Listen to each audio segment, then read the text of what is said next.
fighting has escalated in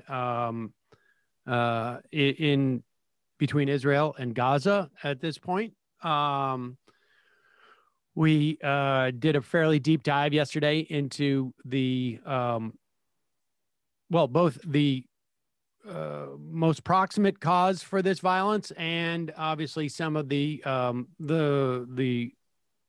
long-standing causes for this violence.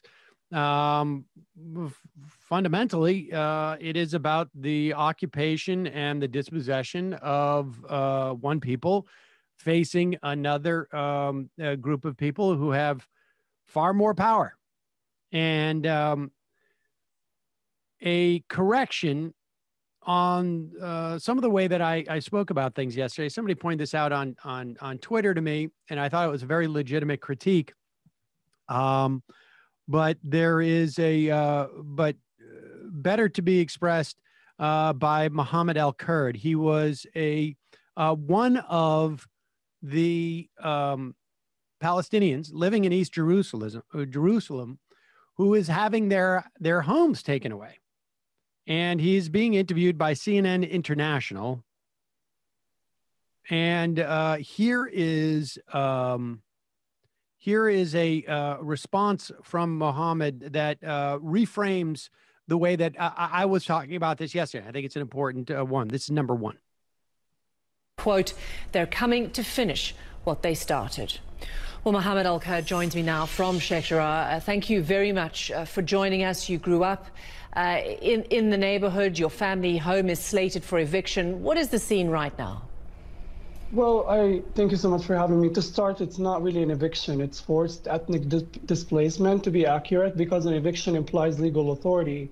While the Israeli occupation has no legitimate jurisdiction over the eastern parts of occupied Jerusalem under international law, it also implies the presence of a landlord. And certainly these Israeli settlers have not built our homes. They're not our landlords. They don't own our land. And thirdly, eviction does not imply the hundreds and hundreds of heavily armed police and army and settlers for looting, blowing up your doors, throwing your children from your windows, and using brute force to throw you out in the street and assaulting and arrest you should you resist. It doesn't imply the grenades. It doesn't imply the rubber-coated bullets. It's not an eviction. According to the UN and countless politicians and human rights organizations, it could amount to war crimes.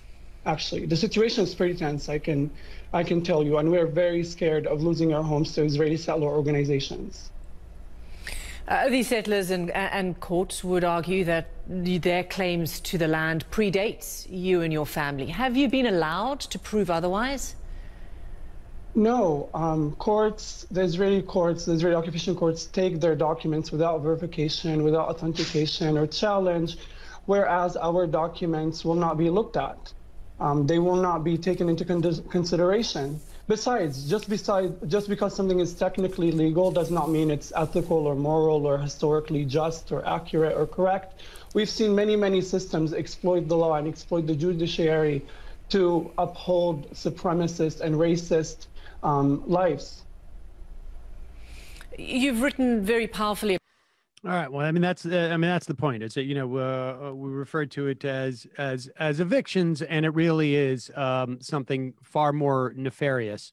Which is not to say that evictions are not bad in the context of this country, but this is of not just a different magnitude, but of a really qualitatively different. And so, well, it's ethnic cleansing. I mean, and you notice that he said supremacy there, and obviously saying white supremacy in this context is so complicated because, of course, there's an enormous amount of history when it comes to the Jewish people being targeted by white supremacists. And so it's not necessarily applicable here, but at the very least, it is systemic racism and ethnic cleansing that comes from that. And so, the framing by that CNN reporter frustrates me because, on the other side, they claim that before you came here, it was their land. We can go back and back in history all the way to BC. And then who had the land then? Who cares? This was a land that was given to Palestinian people because they were originally displaced, and it was outlined in treaties. That's the end of discussion. And so it's not a both sides argument. There is clear legality, and these are Palestinian homes in Sheikh Jarrah.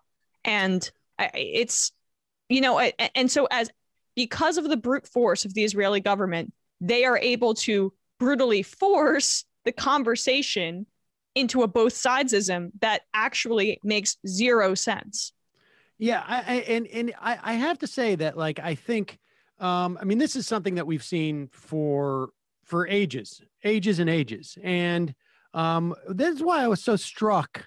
But I do think that the conversation is changing, particularly around now. I mean, I feel like this incident is there is a marked shift in most places. And that's why I saw this segment with Jeremy Bash on MSNBC. I guess it was on the Brian Williams show, which I found to be so anachronistic in some way. I mean, this idea of we're just going to pretend now that there's really only one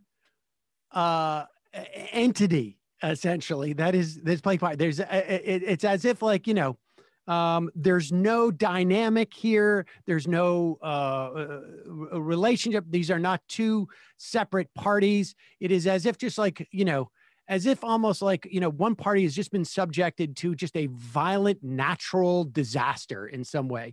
Here is Jeremy Bash defending the Israeli airstrikes, which have killed, gosh, I don't know what the tally is now, but probably at least a dozen children. I mean, and here is Jeremy Bash. Well, conflicts like these, Brian, have actually been going on since the early 2000s. And in 2008 and in 2012, Israel fought essentially mini wars against Gaza. And each time what Israel was able to do was destroy enough of the Hamas military infrastructure to buy itself some time, buy itself a couple of years of peace. And now, since Israel has the American-funded Iron Dome system, which the Obama-Biden administration helped fund, Israel has more decision space. And I think the Biden administration has struck exactly the right note tonight by saying they've been talking to their Israeli counterparts. Of course, they're urging common restraint on all sides, but effectively they're giving Israel the time and space that Israel needs to conduct operations to dismantle Hamas's military infrastructure. I talked to someone in the densely populated central Israel area tonight, and they were in the middle of dinner when the air raids went off, and they were sent scurrying for bomb shelters. I mean, this isn't a civilian population that Hamas is indiscriminately attacking. Oh, by the way, Hamas is also hiding their own military infrastructure in hospitals, in kindergartens, in their own residential buildings, forcing Israel into that very difficult situation of having to parse exactly where to strike. But no country, not the United States, not Israel, no country in the world could survive air raids, sirens running all night, and people running into bomb shelters during the dinner hour. This is not what a civilized society should have to put up with. And I think the United States is right tonight to stand with its ally, Israel. Whoa, Repugnant. So repugnant. First of all, I want to just note that the words Palestinians never comes out of this guy's mouth. They don't eat dinner. They don't eat dinner, Sam. They don't eat dinner. The idea that there are any human beings on the other side of these Israeli operations, as they're called, which are just airstrikes. And we know they've killed dozens of people and dozens, and dozens of civilians, I should say. Dozens of civilians, far more civilians than they have said they have killed militants. And yet they have all of this technology. It's the hard decision that they had to make.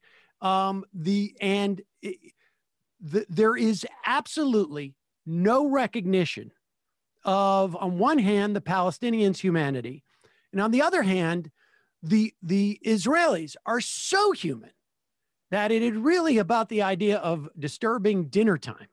Yeah. I mean, this dichotomy is just, it's grotesque, but it also feels like it has been taken from a completely different era. Yeah. And I think this is just not going to resonate in the same way with the American public anymore. I think, and we may touch on this with Jeremy Scahill too, in terms of what the Biden administration is and is not doing. But on the one hand, just quickly, on the one hand, babies being incinerated in Palestine. On the other hand, dinner being disturbed. Like but the first one isn't necessarily talked about at all.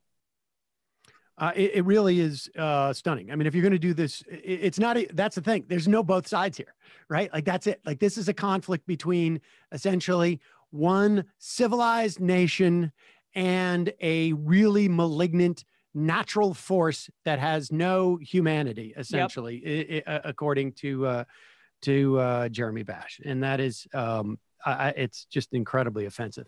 All right, we're going to take a quick break. When we come back, we'll be talking to Jeremy Scahill.